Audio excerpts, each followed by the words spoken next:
여러분 갈등을 뭐라고 생각하실까요?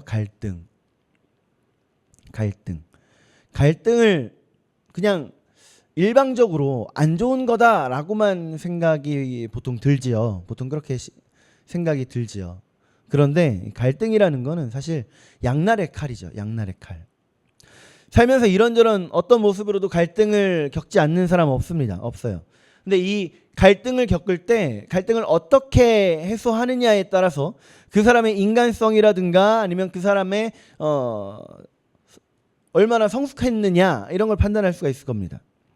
현명하게 대처하면 사실 이 갈등이라는 거는 좋은 약이 되는 거고요. 현명하지 못하면 그만큼 또 치명적인 독이 없는 거죠.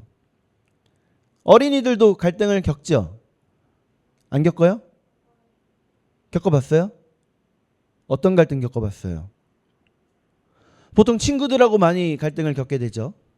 근데 이 친구들과의 갈등을 겪게 됐을 때 잘 풀면 계속해서 좋은 친구가 되는 거고, 잘 못 풀면 그 친구와 관계가 깨지는 거고, 그 갈등 자체의 그 스케일이라든가 뭐 손익의 스케일이 좀 달라질 뿐이지 아이들도 다 갈등을 겪습니다.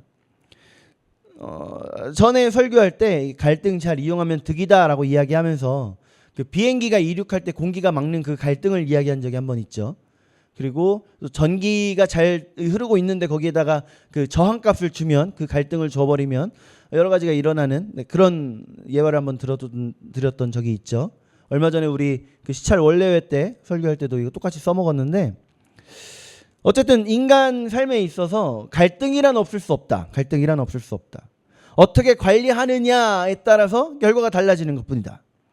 자, 오늘 우리가 보고 있는 지금까지 계속해서 보고 있는 이 야곱이라고 하는 사람을 보면 갈등 제조기 같아요.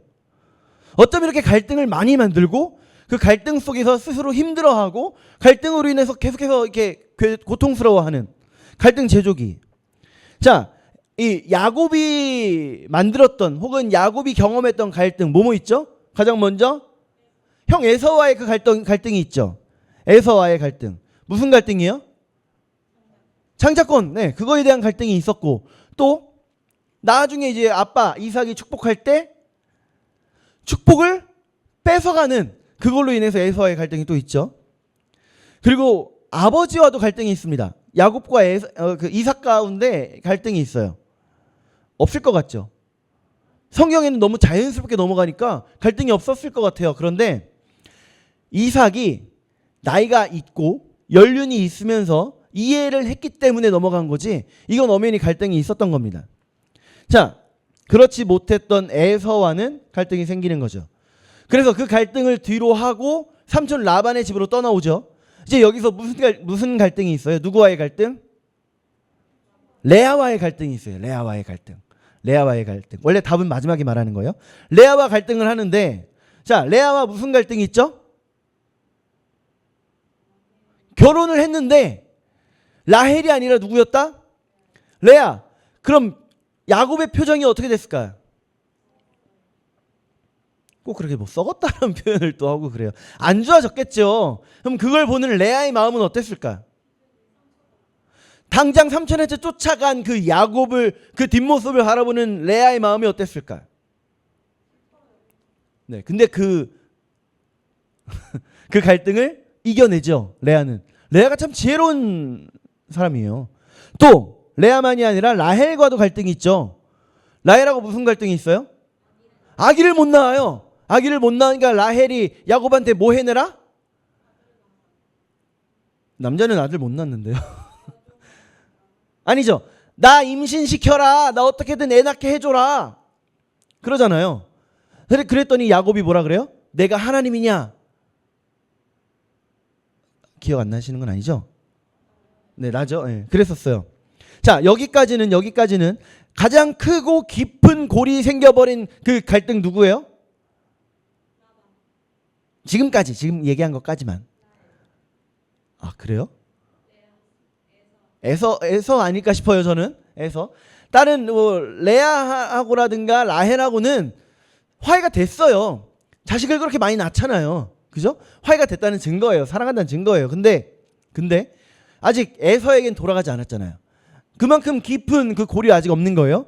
그러면 마지막 지지난주부터 지지난주부터 지지난주 지난주 계속해서 이 갈등을 보고 있는 이 사람 누구라고요 아까?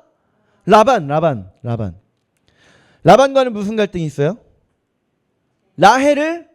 라헬이라고 속이고 레아를 들여보내서 갈등이 생기죠. 그리고 삭슬? 네, 10번이나 바꿨다 그래요.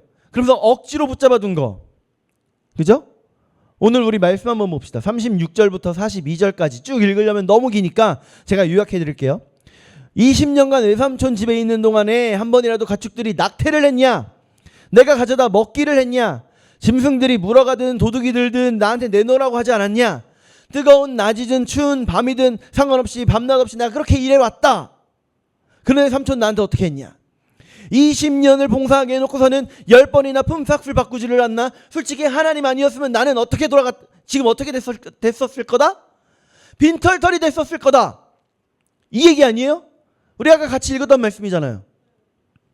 자, 이런 갈등이 왜 생겨요? 사실 이런 갈등이 왜 생겨요? 지금 야곱만 억울한 게 아니에요. 라반도 사실 억울해요. 우리가 입장을 야곱 편에서 많이 이야기를 하다 보니까 그렇지 라반도 많이 억울해요. 왜냐면 다 내 거니까.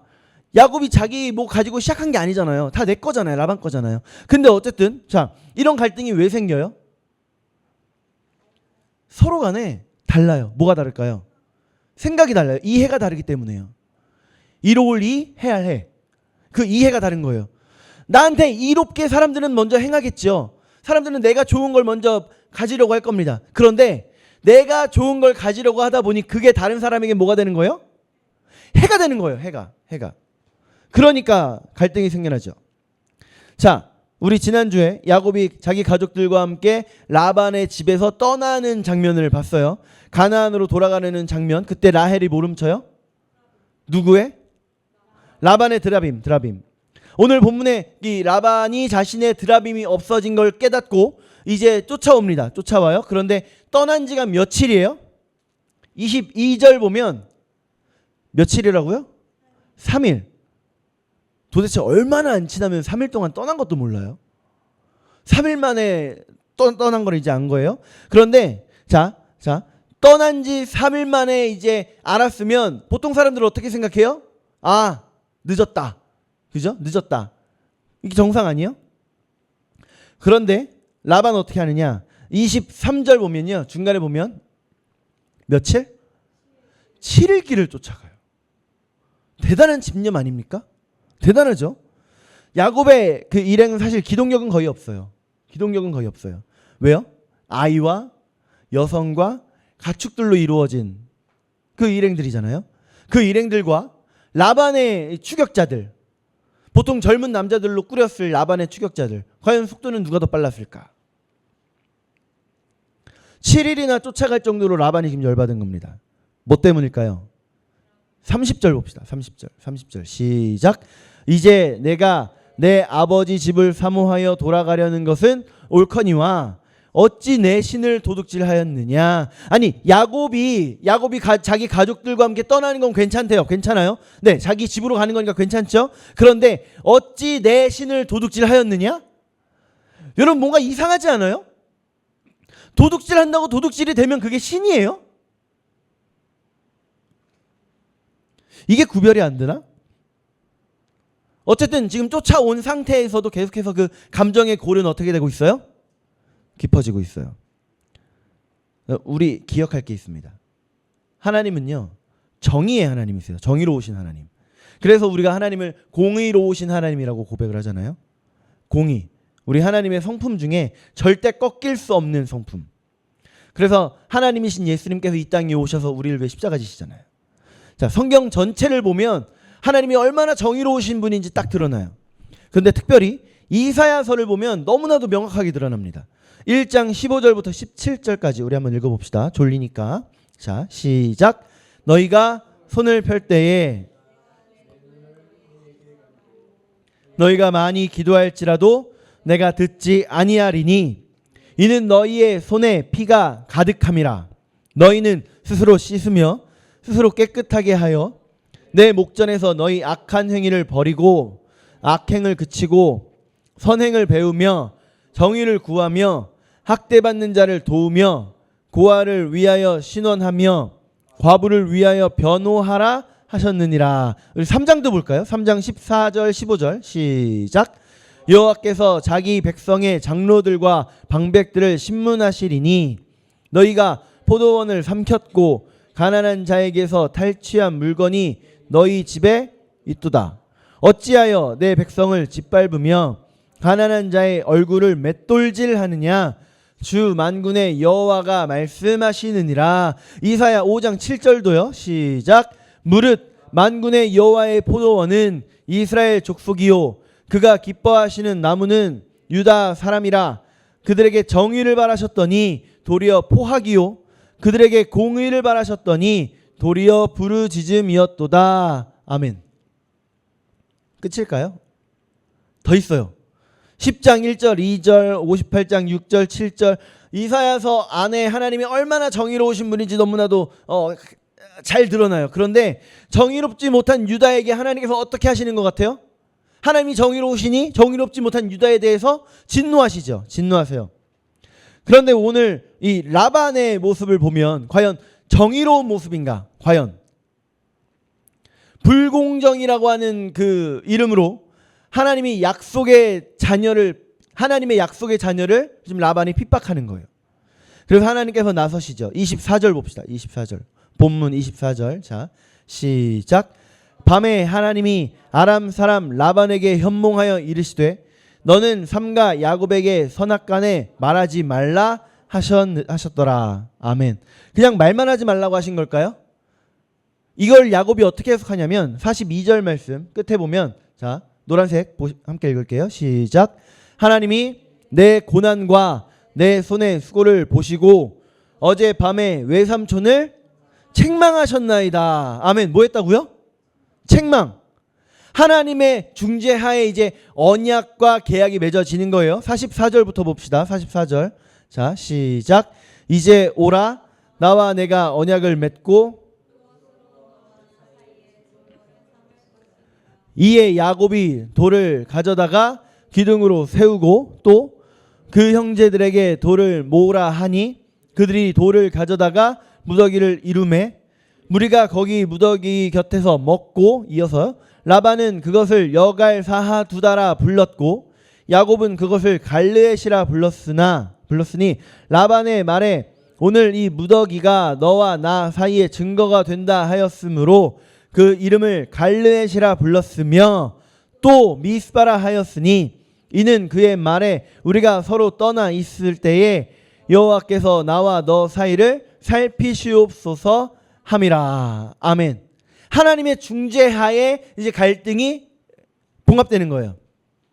그냥 표면상으로 좋아 보이는 게 아니라 그냥 친구들 싸웠으니까 야 너네 악수하고 서로 안아주고 화해해 이런 정도가 아니라요. 서로 신뢰를 회복하고 서로 사랑하게 되는 겁니다. 54절 한번 볼까요? 54절 시작. 야곱이 또 산에서 제사를 드리고 형제들을 불러 떡을 먹이니 그들이 떡을 먹고 산에서 밤을 지내고 자 산에서 뭐 했다고요? 밤을 지냈어요. 다 같이 한 진영에서 잠을 잔 거예요. 신뢰가 생겼다라는 증거죠. 자 55절도 시작. 라반이 아침에 일찍이 일어나 손자들과 딸들에게 입맞추며 그들에게 축복하고 떠나 고향으로 돌아갔더라. 아멘. 다시 사랑이 회복되는 겁니다. 배신이라고만 생각을 해서 점점 멀어지던 이 가족의 관계가요. 그 오해 때문에 점점 더 벌어지고 더 깊어지던 그 갈등이요. 이제 완전히 봉합되는 거예요. 여러분 야곱의 인생을 지금 우리가 계속해서 보고 있는데 오늘 이 갈등이라고 하는 키워드를 가지고 야곱을 보면 사실 누구랑 좀 비슷한 것 같지 않으세요?